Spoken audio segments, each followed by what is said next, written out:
There's popular advice online that if you want to meet the love of your life, it helps to create the exact list of physical and emotional traits you're looking for. The advice is well-meaning, and of course on the surface it makes sense. It helps us zero in on who might be right for us in a sea of options and helps us recognize it faster when we see it on a dating app.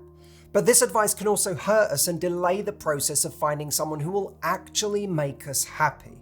At least, that is the thesis of a recent article published in The Atlantic titled, "Most People Don't Have a Type." The journalist concludes, after pointing to research and speaking to experts, that many daters have a list of traits they're looking for in a partner, but can be perfectly happy with someone who has few of them. As a coach who has worked with hundreds of thousands of people over the last 2 decades, I have seen this myself. The traits that people thought would bring them happiness in a relationship actually didn't end up mattering at all. Now you might be hearing this and thinking, but if I don't hone in on a type or a list of qualities, I risk swiping right on everyone on the apps. I can't narrow down thousands of options if I'm thinking every single option could be the one for me. Or maybe you're someone who likes structure and planning, and the thought of winging it when it comes to your dating life gives you anxiety. In this video, I will show you how to stay selective without letting a rigid type quietly sabotage your love life. If you're still with me, hit subscribe and like on this video, and let's get started. So one of the lines in this article is, when people peruse dating profiles, they're often looking for someone who has specific interests, qualities, or hobbies. The article continues, but according to a growing body of relationship research, many people end up marrying someone with few of their must-haves and a lot of haves they didn't think they desired. I think that it's a sign of healthy growth if our list of must-haves goes down as we age. We have to start discerning better what matters and what doesn't. I wrote about this person that I met in my book, Love Life, and I'll read it to you because it's very relevant to this. I once spoke to a happily married man who told me that while he'd always chased after dancers, his wife is one of the least coordinated people he has ever known. He laughed when I asked if this bothered him. What percentage of my life am I on a dance floor? My wife is the best person I've ever met. She's an amazing mother and we adore each other's company. These things affect my life every single day. How often are we selecting for things when it comes to a dating app that aren't going to affect our lives every single day? The article goes on, physical attraction matters too.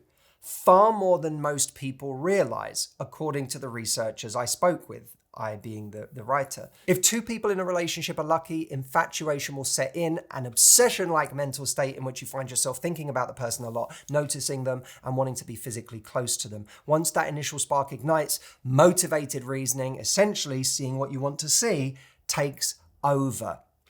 This is interesting because it almost seems to conflict with the point about us going on apps looking for someone who has certain hobbies or interests. What this seems to suggest is we go on there looking for hot, and then when we find hot, when we find someone that we have this giant crush on or obsession with, we retroactively convince ourselves that everything about them is great. This seems to me to be one of the more pessimistic, almost fatalistic points in the article, because while it's saying that we don't necessarily have a type, it's also saying everyone's type is hot. And if we find hot, we'll just make anyone our type.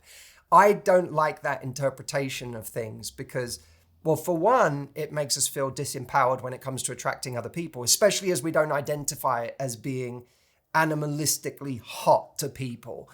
But it also, I think, validates our wanting to dig our own heels in when it comes to the people we're attracted to.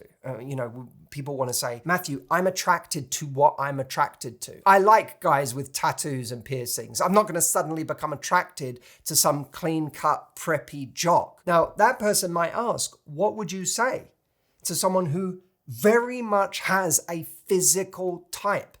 And these apps, the dating apps, which are ultimately designed for you to judge someone on physique first, don't allow you to swipe for personality. Or someone out there might say, Matthew, I like having a plan when I'm dating. If I open up the pool too widely, I'm going to be giving any man or woman a shot and I'm going to waste my time on hundreds of meaningless dates. I'm not saying we should date everyone, but we have to be careful of over-filtering for trivia.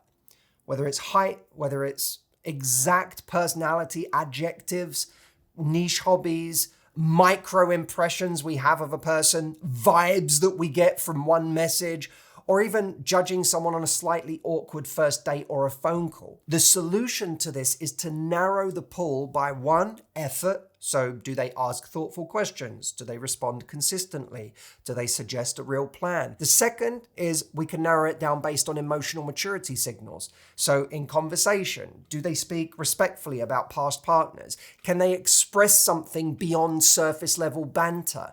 Do they handle disagreement well if any kind of friction comes up? And three, narrow it down by baseline attraction. Not is this person my normal type? Not is this person my fantasy? Not do I think they're insanely hot? Just, could I see myself kissing this person? If the answer is no, don't proceed. If the answer is yes, explore. So instead of ruthlessly filtering at the front end, a better way of thinking about this might be selective about someone's behavior, but be curious about their personality. You may be watching this video knowing that you have ended up with the wrong person in the past, even though they were completely your type. They had all the traits you look for in a person, but ultimately they couldn't make you happy, or worse, they made you utterly miserable. Maybe you're heartbroken over that person right now. If that is you and you're going through that heartbreak right now, I have a free webinar called Heal from Heartbreak. You can watch it today at heartbreakplan.com. In this training, I give you some of my best advice for moving forward from heartbreak. This is stuff that I used as a personal survival strategy when I went through the worst heartbreak of my life. I promise you at the end of this hour, you're going to feel a lot better than you do right now. So go check that out at heartbreakplan.com. Now, some of you at this point in the video will still be shouting through the screen, but I don't want to be attracted to a different kind of person. I want my type. To which I say, are you trying to satisfy your ego or find love? Because the strategies are different. One of the things I encourage people to look at when trying to dislodge from this over concretized idea of their type is to help them realize you don't have a type. You have a story of the way your life was supposed to go and who you were supposed to end up with. And it's really hard to unshackle ourselves from a story about where our life was supposed to go. But that kind of adaptability is where happiness lies. We may have thought that we were going to meet someone that looks like this, or who lived on the other side of the world, or who was nothing like the people that we grew up with. And then we could meet someone who lives 3 streets from where we grew up and is totally right for us. The question is whether we can be flexible enough in our vision for our life to allow ourselves to love that person, or to even get to know that person in the first place. This is the kind of flexibility in our vision that creates happiness in life. But to develop those feelings, we often need to be in person with someone for a number of reasons. Firstly, animation creates attraction, the way someone moves and gestures and emotes. We need repeated exposure because you often need to see someone in multiple contexts to see what's attractive about them. And we also, and this is the big one, need to get over ourselves, because perhaps the number one thing getting in the way of us finding love because we're a slave to our type is ego. Ego gets in the way. Ego makes us settle in all of the wrong ways, and it stops us settling in all of the right ways. It's almost the logical inverse of what's talked about in the article, which is that if I have a crush on someone, I will justify everything else about them because in context, I'll see it as great. When we don't immediately feel fireworks with someone, or there's something about them that we don't quite think is right for us and our type, we swing all the way to the other side where we become a judgmental asshole about that person. Here's a good litmus test. If you're on a date and you find something you don't like about a person, ask yourself, am I immediately writing them off for something that should not be a deal breaker right now? And am I only turning it into a deal breaker because I'm frustrated and annoyed that I'm not feeling exactly what I want to be feeling at this stage? We also have to factor in that a huge amount of our ego comes from social pressure. Our ego feels a desire to conform to the kinds of people our friends have seen us with or going for in the past. We have this problem in life of being observed. We don't get attracted to people in a vacuum, and this is even worse, by the way, in the age of social media and soft launching relationships on Instagram. There is now a much larger pool of people who can judge you for your choices. Even if they never say it out loud, it might be in our heads that we're being judged for our choices. And it's worth asking yourself, if no one was watching or judging, would I be as invested in trying to maintain this type as I am right now? Whether it's because of outside social pressure or it's because of our own internal pressure of who we think we should be with, who we feel entitled to, or who we think is going to make us enough if we can get them. So much of who we pick is not about who is right for us. It is about our insecurity. And our concept of our type will expand as our insecurity lessens in life. I know that this video isn't gonna make you magically go out into the world and be attracted to different people. That's not how this works.